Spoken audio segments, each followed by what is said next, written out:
Hi guys, it's me, Jordan Lucina again, and I have a very special video for you guys for Month of Love, February 2024.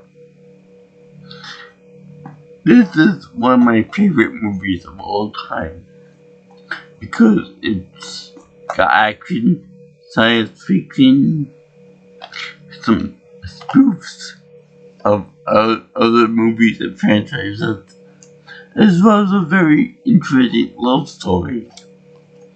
I am speaking about the one and only Fifth Element. Now, before I begin, I gotta say, don't talk egg about it, or talk horror about it, because they would have to train for another element. But this movie is freaking awesome. Okay, it's so awesome that even have the special edition right there, the ultimate edition right there, unopened, along with, as you can guess, a movie this good, which I view as better than sex itself, which I wouldn't know anything about, but I'm just assuming by pictures of movies and stuff that it's better than sex. But anyway, I'm gonna jump right ahead and give you a spoiler that's a happy face seal of approval from me. It's that freaking awesome and good. But let me just say that even though the movie is good by itself, I gotta point out once again that these double-sided DVDs can just burn in hell, okay? Because I hate these. They get all smudgy on the side that you don't use, and when you put it in, it becomes a crap. And it plays like garbage. But, yeah, about that. The movie is great. I watched the widescreen version of it, and it was awesome. I can't really do the Ruby Rob voice, but it was awesome. Now, this movie does have a little bit of tragedy at the end, and that being when it starts in the beginning, it's played by Luke Perry, and R.I.P. to him and anyone who liked him and his work. Unfortunately, last year, his brother Matthew Perry from the show Friends also passed away. So there was a hell of a reunion up in heaven. So let me just give a moment of silence for those two. Funny side note, when I went to the gym recently, it just so happened that I noticed that there was a guy there, spitting image of Ross from Friends, David Schwimmer. That was hilarious to me. And what was even more hilarious was that I have my hair in a ponytail, so I was wearing like a muscle shirt like this, but like an official muscle shirt. Anyway, he said that I look like a Dragon Ball Z character. I said to myself, well, I wonder who it could be. Trunks, Vegeta, Gohan, somebody else. So that somebody else happened to be Yamcha, the weakest human in the bunch. The one that died by a freaking kamikaze Cyberman. He said, no, don't take this the wrong way, but you remind me of Yamcha. I said, okay, I'll take it. I love this show. He was pretty badass in the beginning of the show, and then in Dragon Ball, the prequel series, and then after they kind of petered off into nothingness. But I'll take it. I'll take what you get. It was nice, and he called me sir too. That was nice. So anyway, this movie is fucking amazing. It's really, really good. I swear to God, it's in my top 20 movies, or top 10 maybe, of all time, and I'm still a lot of movies in my lifetime, and probably a lot more, but nothing can equal the amazingness of this movie. Like you said, it's comedy, drama, a big ball of energy, that wants to kill everyone on Earth, and presumably the universe. And the acting is superb. It's a chef's kiss of excellence. This movie is really, really good. I mean, Bruce Willis, the man is a freaking badass. Everything he does in the movie is badass. So I'm sure that even if he does something like take a piss in the middle of the set, that would still be badass.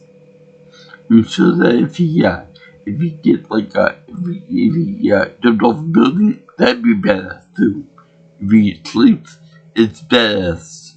If he does anything else in the movie, if he picks his fingernails or he picks his toenails or whatever, that'd be badass too because he's a born badass. And it's so good to see him with hair. Look, like in the first movie for Die Hard. It's so good to see him with hair. Unfortunately now he's got kind of, I guess, dementia or something, or the airlines of it. So unfortunately in a few years he will also be alive.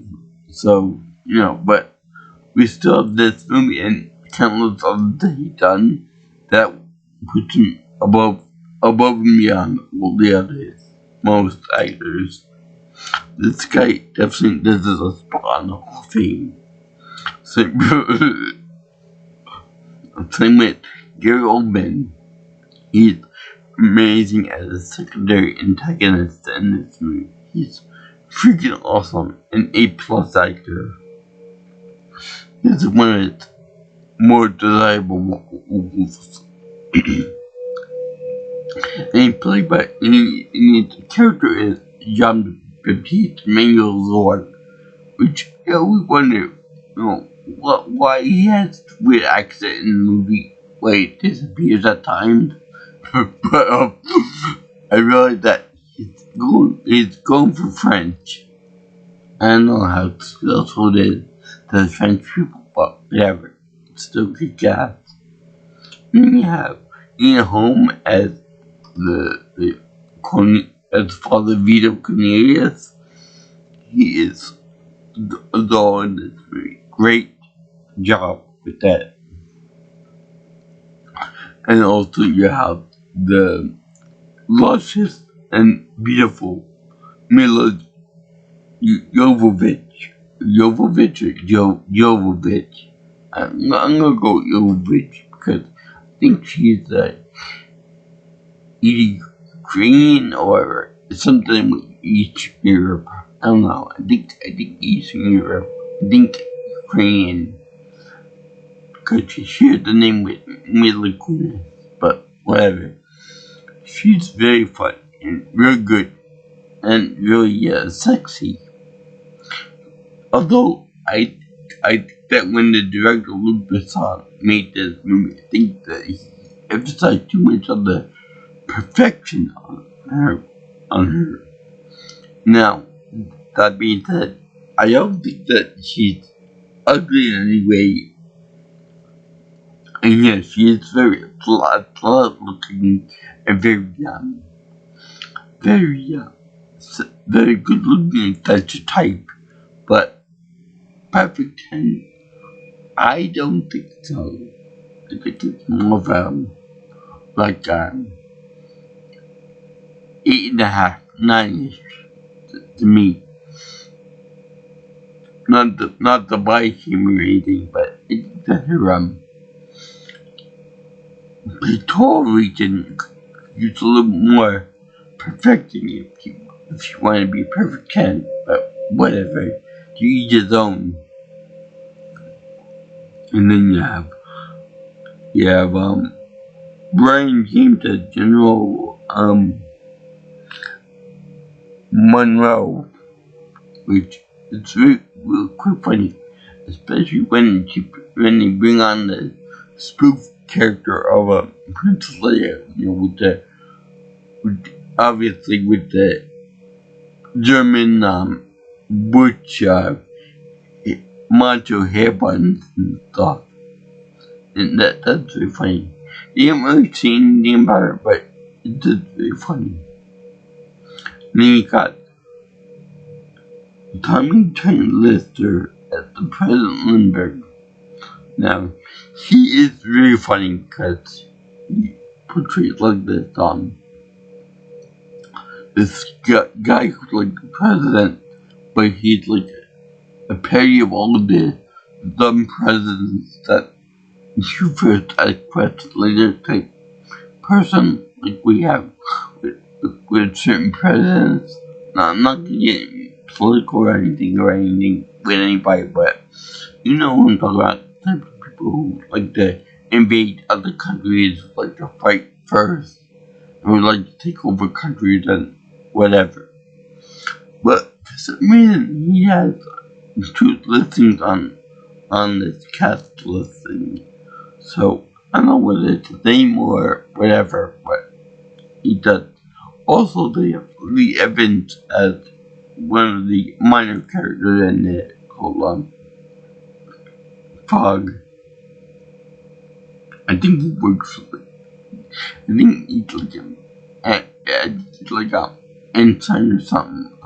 Floss and Paradise. I'll get to that later on.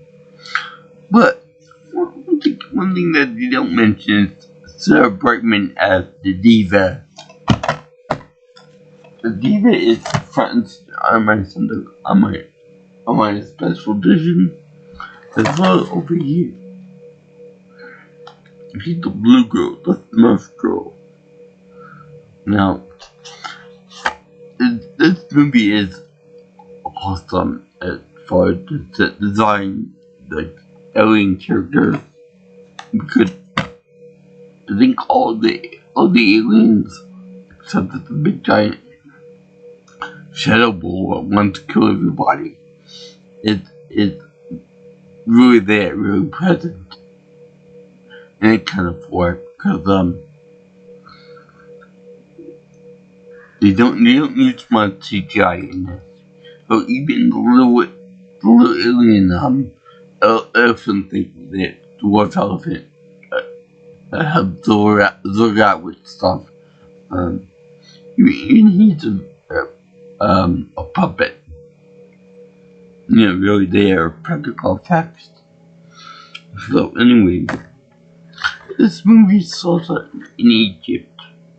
Because of course it does, You can't have a science fiction movie about space and aliens without involving Egypt. Now, I gotta admit, that's gotta be like a spoof on some kind of conspiracy about aliens building the pyramids and stuff. With archaeologists and philosophers and things, like monks and things like that. Real kind of weird stuff that I just managed to put together. So they showed that this guy trying to find the buried secret or something out of this tomb.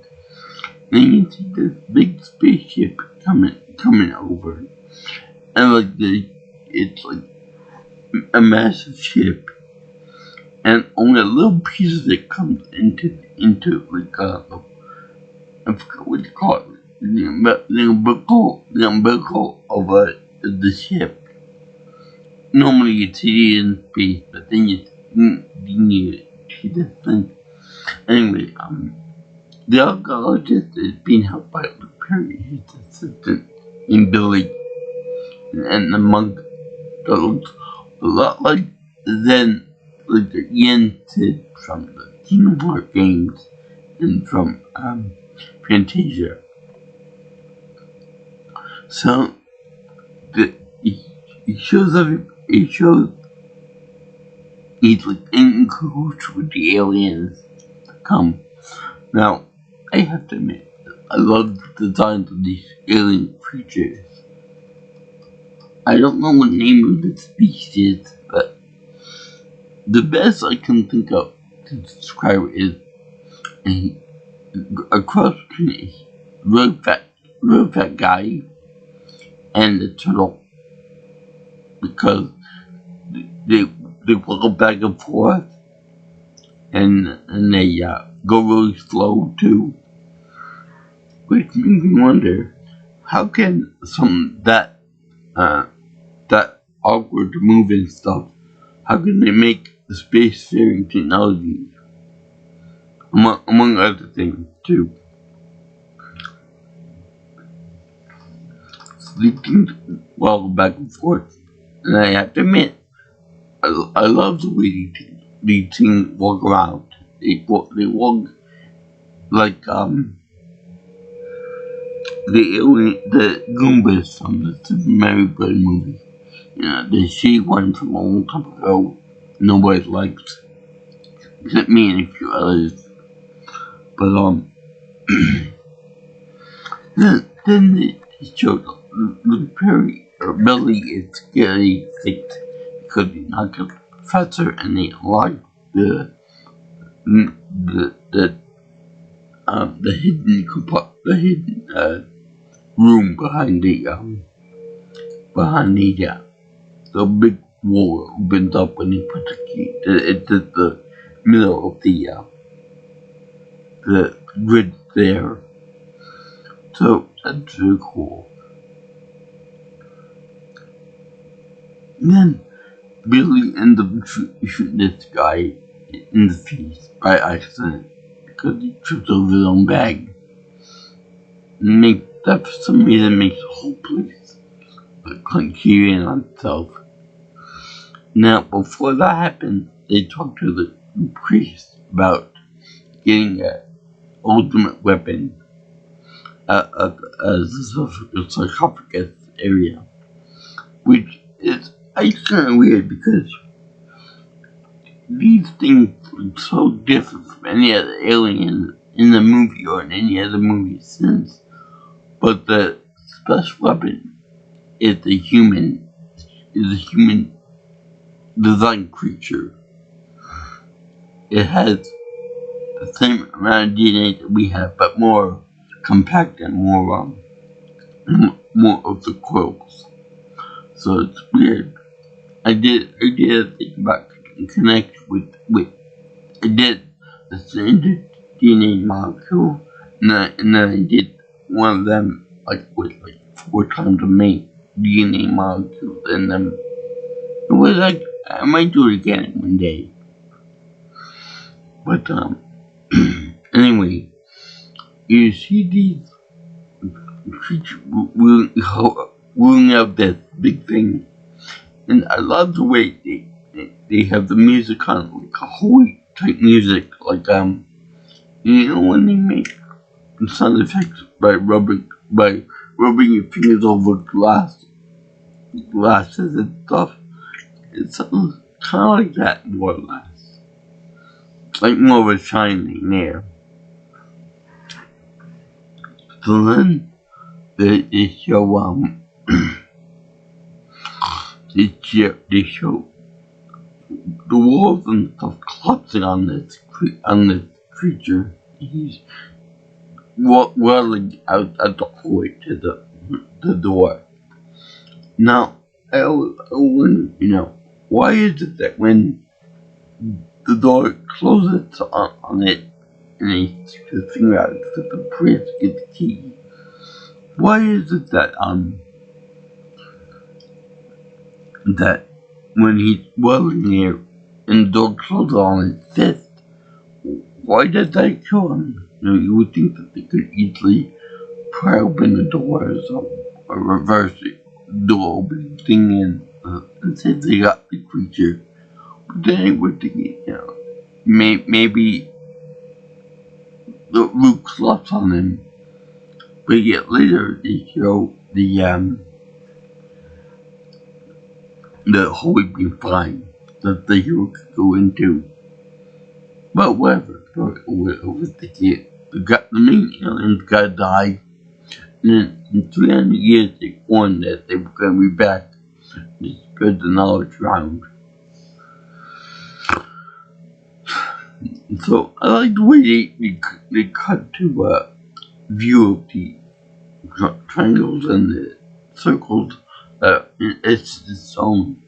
But then they cut to a digital version of that, like just a radar and stuff, and to show how the planets align or some shit like that, and they create this big ball of negative mass like this, and this evil energy ball.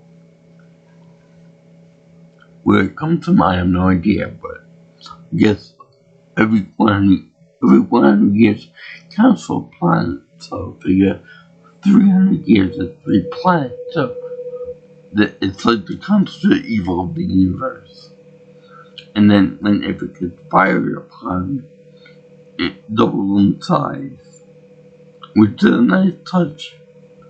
Kind of reminds me of that part where in Independence Day where the missiles go into the mint green shield of the alien spacecraft. So evil is formed. Everybody on the ships die from it. I like the part where it goes close to the ships, and then it engulfs the ship in like a flaming skull, a human skull. It reminds me of a little bit like this, in that it's a force of nature that takes on the form of whatever is it's gonna destroy. So like the skull, the human skull, and then if it were like a race of dogs, kill a dog would come out, or kill a horse, or whatever, what have you. It's kind of funny. So they show the big aliens coming over to weaken the ultimate weapon, the fifth element, if you will. And these other aliens that are like the mercenaries, but they're not like these mercenaries. These mercenaries are ugly little thin, and they're ugly and they smell bad. So they wanted to destroy the good aliens, with common peace and all that. But the thing is that when you do destroy the aliens, I don't know why they destroy them, because surely if they do destroy the ultimate weapon, then the bad ball of energy will kill them too. So I don't see where that comes from. They want revenge for the Earth for separating their peoples and working on other nasty shit. So anyway, they shoot down the good alien spaceship. But why do it? One of the aliens, something to begin with, and had a little too much fun with shooting down the light. You'll see, like, one of them shooting like this, and the other one like this. Like they're having a little too much fun with that. They're having a little too much happy time with which the thing. So then they have to collect the body parts, and in one gloved hand, and this one hand had like a few cells of it, and they bring it to the military research place, New York, no less, and the doctor has like a weird visor where it goes around the back of the head, and it's his cough on there, so it looks like he got like a circulation issue there. So they show them reanimating this corpse and stuff. And let me just say, this whole thing about them taking the little pieces and stitch them together and stuff real fast is really, really cool. Okay, it really reminded me of a part in Hollow Man in which they do the same thing that came out like years after this movie, so they do it layer by layer like a 3D printer effect. It's really cool. And what's even more cool is when they cover up the thing with like muscle sinew, muscles and fibers and stuff like you would do, like with like you would do with a blanket, kind of like more or less. And it's really cool. But one thing I want to point out is that when they do this, they make sure to cover up any part that would classify this older being as a woman, because we obviously can't have a woman saving the world other than Samus Aran or Lara Croft. We can't do that. We gotta save from a mystery to the last possible second. And they do it. They show it.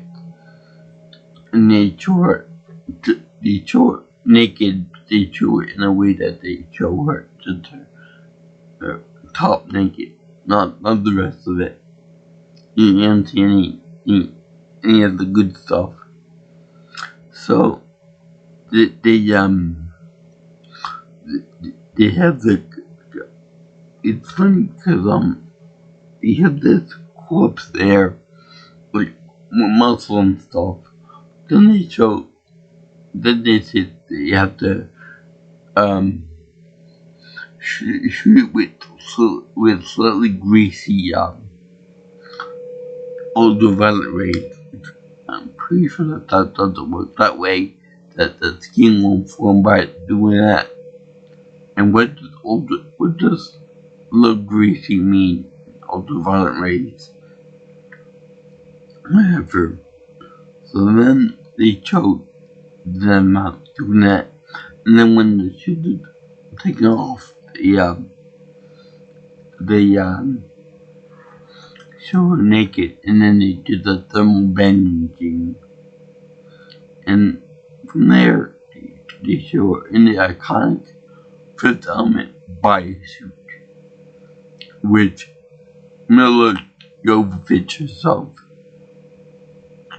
made up herself because she's in a fashion background, model background. So the perverted guy, the perversion wants to take pictures for research. I would do the same thing, but I like to stay away from the white women. But yeah, they have her as being a redhead. They have her speaking language, another language. Now, when my mother was alive, I also loved the movie. She was able to sing with no doubt whatsoever in her voice. That's the time she's speaking to everyone, and time when she speaks to people. This thing can be said when she speaks like a mile a minute. That's the time right there. And my mother would know because she listened to her mother and her mother-in-law. Sorry. Speak like an Italian, in Italian. So that was actually really funny that she picked that out. Whereas nobody can.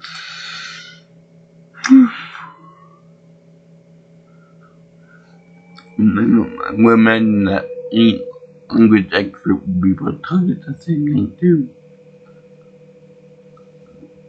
So I love the way they portray a human looking, but then when you look inside of her, she looks like she means an inhumane growl, like a tiger or something. That's really cool. And she has superhuman strength that she busts through the supposedly shattered glass and a wall too, which looks more like tinfoil than anything else. But she goes outside. She walks outside. Now the police go get her. Now they do have a very funny $1 million McDonald's served there, as well as they have Coleman Dallas, Bruce Willis, play the taxi driver. Now I do have the video game for it, the PS4 game for it. I will be playing that eventually, but not for right now. So anyway, they have him driving a taxi below her, and he jumps into it and to escape the police, the popo. Now I gotta say something about the cop uniforms on this. Now we always see the cops using like excess force and stuff, and then they also show the SWAT guys in like the uniforms are overly cushion like ballistic outfits and whatnot. They look like the trained dogs. They're like big and bulky and stuff like that. But yet, when they show them in their everyday outfits and uniforms, they're more streamlined. So these cops, these are basic cops, by the way. They show them like with how should I put this? They show them with like overly bulky outfits on that'd be very ineffective in real combat, in real job pursuits. Like kind of like RoboCop. They look cool, but they're too bulky to do any real effective police work with them. So anyway, earlier on they show how badass Bruce Willis is by having the guy stick a gun in his face, and he's like, "Give me your cash," and he's like, your gun is loaded, right? Really, it's not. Okay, let me fix that. So then he pulls out a gun from himself and puts it in the guy's face closer to his head. So that's not how bad that is. That is a very nasty gun. Let me take it, put it away. Also, they have a thing with his mother always being a nagging bitch in the movie. I shouldn't push you out. I shouldn't give the bird. I give bird you in. You don't even need me on your vacation. I'll floss in paradise. And my God, this woman is a nag and a half. So anyway, they show him about to lose the license because he got too many violations on his account. So it's so funny.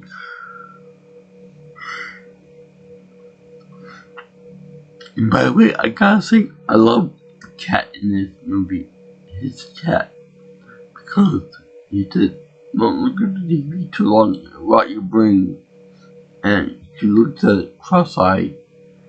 It's so funny. It's a little moment that's just hilarious to me. I also like the music of it. I can get any music that when they do the chasing after Lulu falls into Gorman's car and survives all that. She can do all that, but she gets pinned down with gunfire later on. So then they show him dodging traffic and stuff, and then going down to the below levels with the fog and with the poor people who are in New York City. And by the way, I so love the part where they have Corbin getting Chinese food from the delivery guy right at his front window by using a flying junk type boat restaurant. So cool. I would so do that if I had the opportunity to do that. If I ever lived in the big city, I would so do that. Order out. So we also really do see after Lily from the car, after we met Bacon and help her out, he said, please, help me. And then they go over to Via Cornelius, which I believe should be Italian, with a name like Vito, but whatever. Ian Holm made famous by Alien as being the robot, the cyborg, or whatever you call it. I want to kill everybody, and that's when he wanted to save everybody. But then what happens is they come for a wedding because he got the girl in his hand in his arms. Said no, we need Via Cornelius for blah blah blah. And then he recognizes her and he's like, my God, that's the one that's the fulfillment. She's perfect. She does that. Really put your woman on the pedestal on you. So he gets his famous Carbon, and while she's still unconscious, Corbin tried to still kiss from her, and then he said, I'm sorry, I shouldn't have done that. Because she wakes up, she points the gun right to his head. He's like, I'm sorry, I shouldn't have done that. Let me back away from you. You're very pretty, but I know I shouldn't have done it. That's wrong. Every woman, you should be like, you should always have a gun in her pocket. For just that. So, yeah, let me tell you something about Lulu. She's awesome. She's very tough. But the very good choreography later on in the movie. And she might come woman, she eats a lot. She can love when she hydrates the food to be like a pill form and then become whole chicken. I like that. She's very smart, but she doesn't know what war is. And she can apparently see events that she had no reference to. She didn't know about it before resurrection. And she didn't even know about the aliens that were trying to shoot down from the cockpit. They took the film's point of view. I don't know how she would know how that would work out, but she did. And then she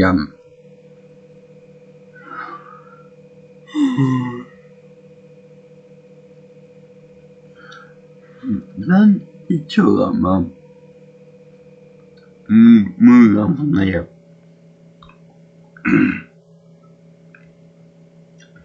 And they said, where are the zones to activate the fifth element powers? And she said they were crossed. Now, this is funny because we got Zorg paid money to have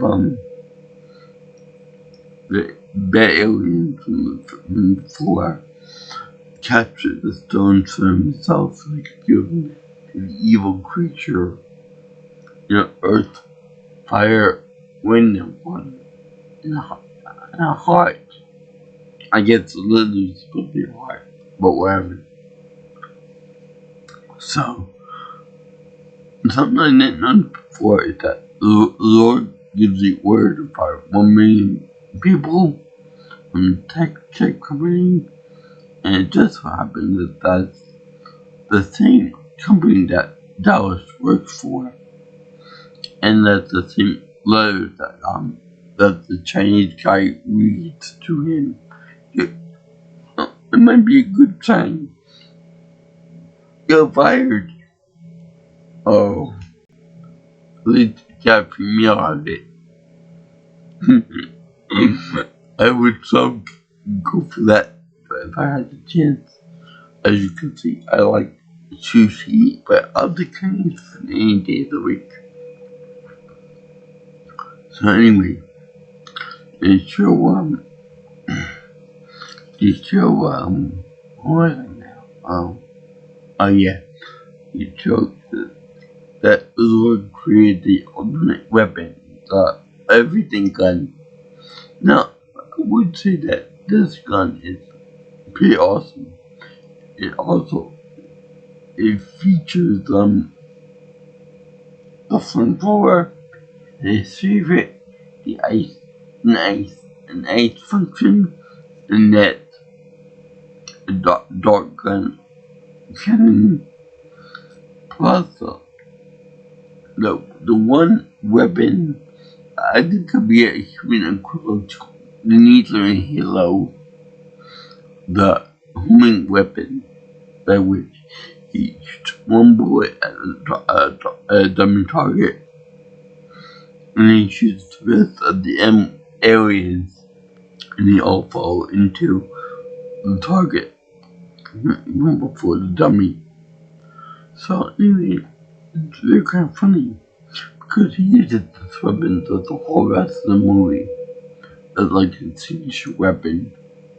So then they show him blowing up the crates because he didn't get what he wanted out of the aliens in the stone because they were twisted in the intro, which Dallas had to go up Foster Paradise to get the stones out of the DJ.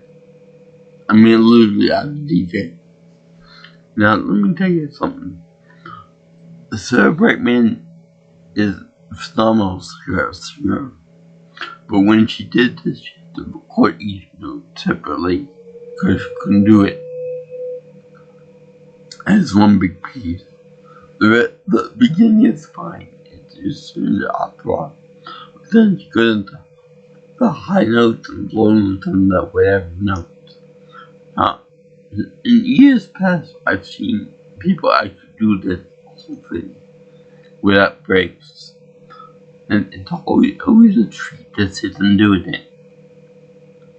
Now, I enjoy it so much that when I went to college the first time, me and a friend of mine, Ralphie, were going to do like a thing with me and my scooter and him on the keyboard. And we called it the Rolling Devils. The time show was canceled, so we didn't do it.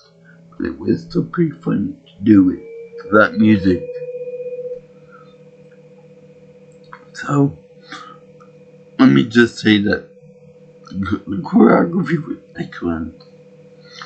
They show Lulu punching the guy righteous song when she did the splits and stuff. She did the come on buddy boy right when she did like a cluster of musical notes. And really, really good. I can't do it justice, but when David over she did this like bam bam bam and right when Lulu does this thing. Now it's really, really funny because David gets shot, Lulu gets shot, David almost dies.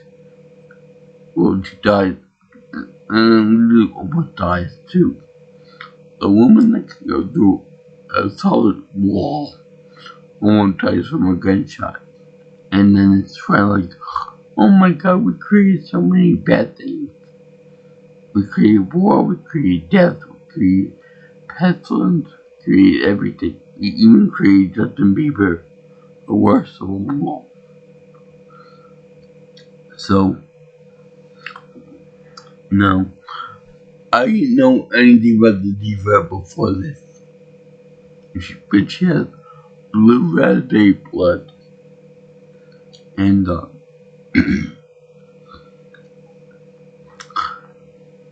she said that the stones are within me. The stones are like trying to out like this long piece of pure stone. So I don't understand how diva can sing like that and have stones that long full of them in their belly area. That doesn't make much sense. And that'd be wise. But before I go on with how Corbin removed them by C-section and then clean them off, I've been kind of collecting this one character, Ruby Rod, Chris Tucker's acting debut, much like Mila Jovovich. I'm sure the other somebody to know for this role. This movie, Ruby Rod is supposed to be like a Prince type person or Michael Jackson. He is ungodly annoying if you've met him in real life. But he's funny as all bull because he's annoying and everybody is annoyed by him. Even Bruce Willis is like, if you take one more than me, I will kill you right now. And whenever he does this over the top and questions to Dallas, like, yep, nope, get that thing in my face, no. And for some reason he's very sexual with the flight attendants. I mean, to the point of being her, like Pepe Le Pew, like, harassment. Like, get your honey. Leave the women alone. And the gag where they have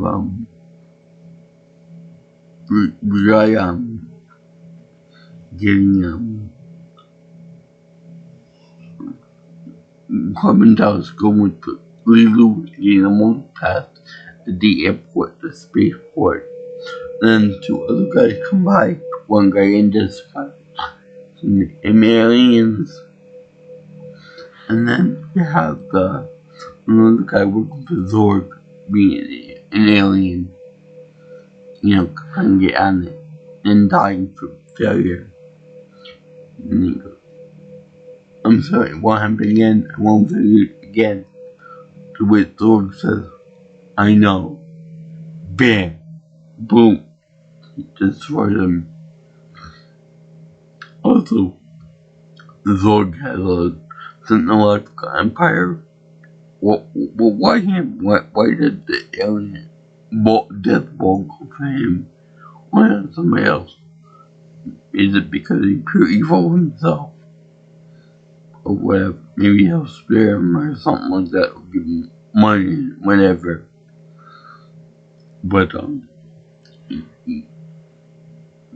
we Father Cornelius saved his life, into which if they killing him right then and there, give him a chance to live. He said that all your technology, all your power, all your wealth goes away all because of a simple cherry sugar. And then he passed him on the back and he got slung out of his mouth. Anyway, they show this guy getting accosted by the alien monster and by psychically making his head blow up, making his head bleed. Why the monster can't do this to what Corbin does for? I have no idea why, but he can't. I guess maybe because Lulu is supposed to be pure innocent, good and all that, and therefore protected.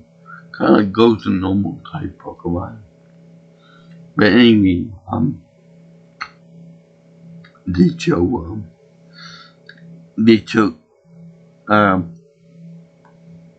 you see, after he set the bomb on the ship, Falls in Paradise, he ends up running away, and then he ends up going back, and he finds out that his crate doesn't have any stones on it. So then they end up killing all the aliens on board. The aliens. So then Zorg go down and stops bumping along, putting a very critical card in there. And what happened is the leader of the aliens say, for honor, and then meets up the bomb and he's like, oh no. Boom! Everything go boom boom. Now, I gotta admit, during the fight, Bruce Willis is like, does anybody want to negotiate? To which Lee Evans and the other guy, Chris Tucker, says, no, go ahead, do it. They won't fight. They won't fight with the leader. Then he goes out there and pumps the guy full of lead right in the head. He said, that's the leader. Anyone else want to negotiate? This is why he's a badass. And I love doing that. During the fight, they have Chris Tucker, Ruby Rod, going in and say, don't move. And bam, all around his body and make him fall down. And he gets a very over the top. Sound like a woman. So, it's like count to 10 as he sticks a grenade up underneath the aliens. Now that grenade looks like a spike grenade from the hill to it, the brood spike grenade. And he's like, what? 2, 3, as he crying and stuff. He's like, 1, 2, 3, 4, 5, 9. And then Corbin says 10. Like that blows up. I mean, really funny. He's like, for everything. And I'm sure that this haunted him for the rest of his career, Chris Tucker. Especially during the Rush Hour movies. So, anyway, after Lori died from the big bomb, the big death ball ends up exploding the Earth. What Earth and not some other planet? I have no idea why. But they show that thing going to be rushing toward the planet because if it stands on the pedestal, it's literally it will take over and destroy everything in the cosmos. So this big rush to snap Lulu out of the coma of what we stand for. If everyone is about war and stuff and destruction. I thought that she knew everything about everything, and she was perfect. So why would she be able to just not know this stuff already? So the alien they activate the stones by giving them each their own elements like fire, water, and earth and air. So then time to activate Lulu. Time for her to get to work. Lazy bitch. Not my words, the words of the show. They take it to work. Now, she ends up pulling a last minute thing when Corin says, I love you, and I need you, I want you to be around. And which Cornelius said to her, now, here is said, I love you, I need you. What else do they want? They say, I'm going to give you my kidney in case you die. If she even has kidneys. So, remember how I said before about the passage being closed? Nope, it's perfectly fine, it's open for all business. So, I don't want to kill the big alien guy beforehand. And the big collapse.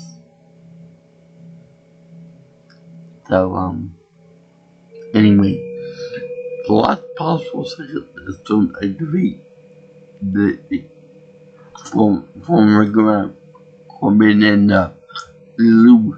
For some reason, he's not incinerated by the blast. Oh yeah, by the way, guys, about the cockroach.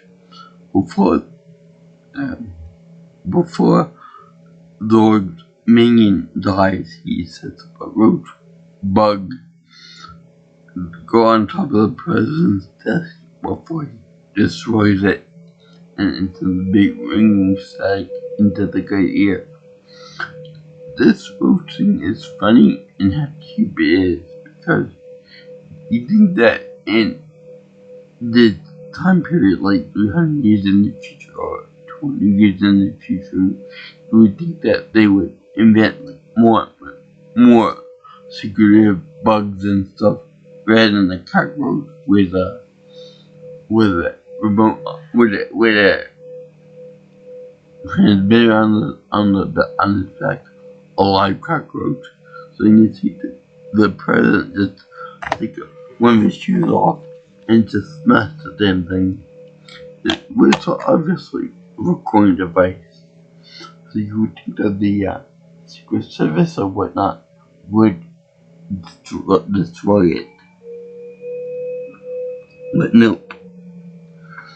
So and Coleman make a big beam of energy that go up and shoot this thing. Can't remember me at that not only stops the big energy ball but neutralizes it. It's like it's colliding, it's going down, and then it gets shot back up into space. But this makes another moon. It completely killed the evil of the universe until another 300 years, with no ecological or tail effects on the planet whatsoever. Everything is safe and sound, and nothing got to worry about any damage that a new moon in the system we have on the Earth or its ecosystem. And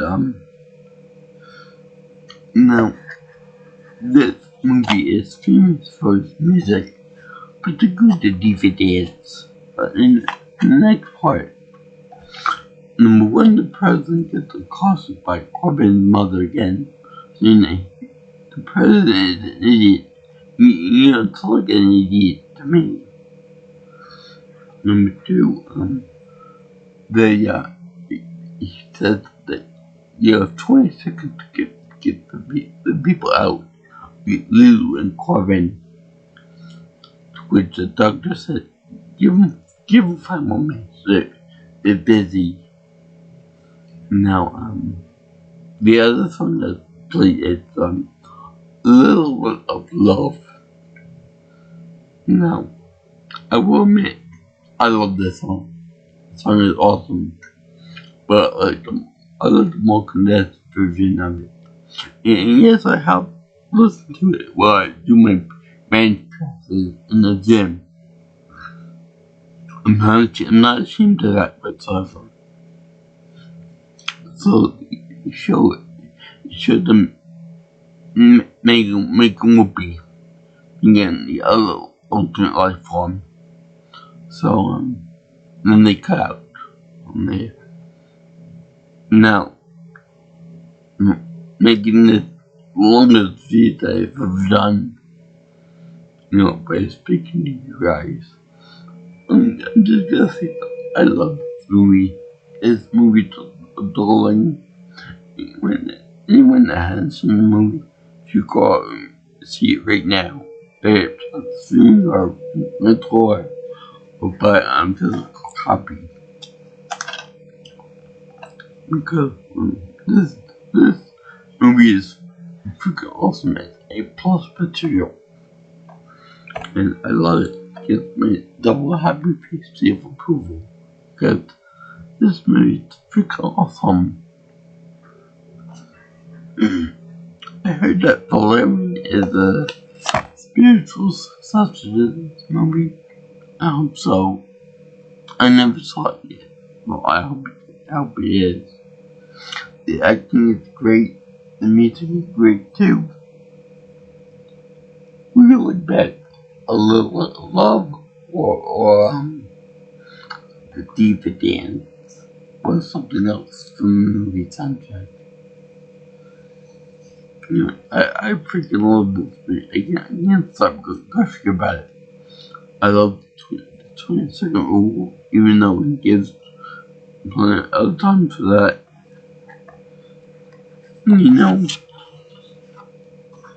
This is one of the best movies that Bruce Willis was in. And Chris Tucker and the Tommy Lester Jr. You're old and you're Jovovich. It's just really awesome. I love this. Why did you get in my top 10? So I hope they make a 3D version of this. And it's just so awesome. I heard that it's popular with women. And that's the case of a woman too. Because this movie is so awesome. Anyway, I thank you for watching this movie. It's The Month of Love. It was really, really fun. And I think that when the evil entity became a moon, it could be referenced to Star Wars. And they talk about the Death Star being that's the moon, that's a space station. That could be that too. Anyway, this movie was freaking amazing. You know how you've seen the movie a million times enough that you can tell right away, what goes on in the movie word for word. But you want to see it anyway again? Yeah, that's this movie. Oh, I love this movie 100,000 times. Because it's so awesome. It's like I see something new every time I see it. And I want to share that with you guys. my joy of seeing this movie. Anyway, if you guys like what you see, if you guys want to see more of my videos, if you like what you see here, you can always like, comment, share my video, and also subscribe to my channel for the month of love, 2024. If you guys want to give me any information about any future projects or future videos I could do, you can always call me or text me at 631-707-3707.